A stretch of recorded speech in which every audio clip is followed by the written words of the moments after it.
What's up, strongest men, women, and children from blocks all around the world? I am my block's strongest man, and I have an exceptionally special guest for you tonight. I consider him a mentor and the godfather of interviewing and strongman knowledge, Big Loz Laurence Shahlaei. What's up, Loz? Thanks for joining me this evening. Thank you for having me. It's good to be here.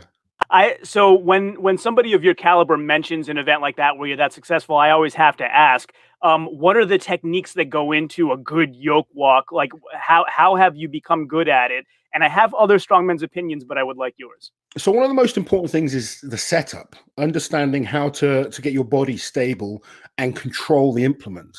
Because if that implement starts moving around, it's going to drain your energy quickly, and that will effectively slow you down as you start to kind of lose balance and have to fight to control the implement. Your speed will slow down. The next thing is the way I train the yoke. I've always trained it to be fast. I haven't trained to lift the most weight. I know I'm capable of lifting the weights. You're training in the gym to get stronger on a regular basis. So when I train these moving events, I've always worked to be quicker. I tend to do 2 or 3 runs. I'll always time each run, and my goal is to improve my speed rather than just go heavier. So I was teaching myself to get fast feet and move quickly.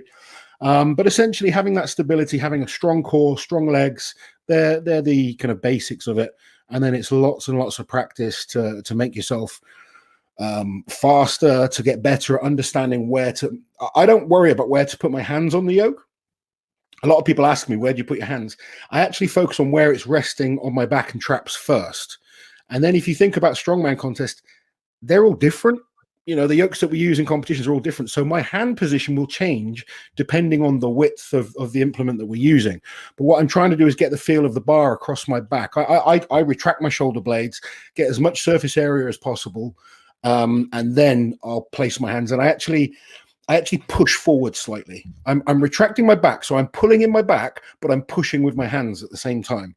And I try and make sure, if I can try to show you here with my hand, I don't allow my hand to loosen up and come kind of around the yoke like this. I keep everything in nice and tight, so my back is always pulled tight, and that helps with the stability. And then it's just speed, just practice going fast. These events aren't about maximum weight. They're about how quickly you can do things. And one of the biggest mistakes I see newbies doing is trying to go for the 800, 900, 1,000 pound yokes and taking a few steps and moving slowly. That's never going to beat a pro. You need to be quick. You need to be fast.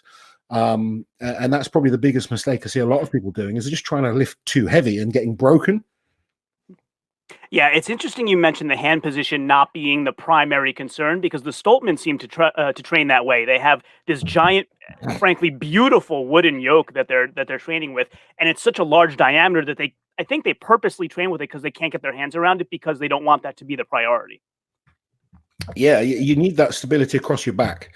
Then the hands will change. I've done so many different yokes where I've had to figure out where my hands go on the day of the competition. So there's no point in getting too used to. The other thing I did when I was, starting off, I went and trained with loads of different people on lots of different kit. So I got used to adapting pretty well. And that's a real strength in strongman these days. I think too many guys are so obsessed with how high things are, how wide things are. They ask too many questions. They want to know the exact details of everything. You get JF Karan, he doesn't ask those questions. He turns up to a comp and he'll be able to adapt. And I could do the same. I never really cared how high some stone platforms would be, or, the width of a log, or how wide the handles were. Those were questions I just never asked.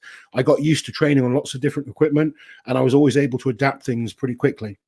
It's so funny that you say that, because I interviewed JF and he spoke exactly in that way. We talked about deadlift, and I said, at the time we didn't know the events yet, and I said, I don't know if it's going to be a 9-inch, a 13, a 15, and his answer was, whoever is the most powerful deadlifter will win. Exactly.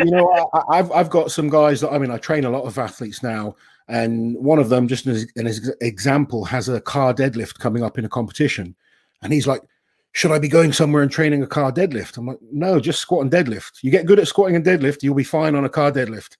It's sometimes people overthink things and try and analyze too much. And, if you're strong, you're strong. And then you can adapt to, particularly, I really think if you're on the way up, just focus on getting stronger and better. Don't worry about making it too specific. If you're at World's Strongest Man and you're trying to win the title, sure, get the equivalent and as kind of like copy to as close a detail as you can. But while you're on the way up, you just want to focus on improving. And sometimes you try and make things too specific. You actually stop focusing on just your general improvement. Yeah, I mean, so feel free to dismiss the next question along that vein, but do you have a preference on crossbar height for yoke? Like, do you like a lot of clearance underneath the yoke or not much? Yes, I personally like a good amount of clearance, particularly if the contest is outdoors or on grass or something like that, where the surface might not be perfectly flat, because I like clearance so that if something does go wrong, if you do stumble, you're not going to dive into the grass or knock the floor. I like to have that height that means I can kind of just focus on moving quickly. Okay. Indoors, it's a little bit easier because it's perfectly flat conditions that you're going to be in. But yeah, particularly outside, I'll go for a higher clearance. That then requires having stronger legs for the initial lift and confidence in that. But it's something that I've worked hard at and, is a strength of mine, obviously. Yeah, fantastic. So my last question about yoke technique, since like I said, I have you here, so I want to learn as much as I can. Do you have a specific thing you do with breathing? So some strong men, strong women will hold their breath and get through it as fast as they can if the distance isn't too much. Do you have a technique like that? I do like a shallow breath. So I almost kind of breathe fast, but a short kind of fast breath. And it's kind of weird, but what I'm trying to do is give myself a rhythm to make my feet move faster. So I'm there and it's like, it's kind of like a short, fast breath just to focus on foot speed. It's a bit like a sprinter where they're trying to make their arms move fast so that their legs kind of copy. It's the same kind of thing in my head when I'm breathing, but I'm not taking in deep breath or exhaling too much. It's all essentially you're holding that breath for me, the yoke. I want it done in 10 seconds. If I'm taking longer than that, it's a brutal event. And a contest for me, if I'm taking longer than 10 seconds, it's slow.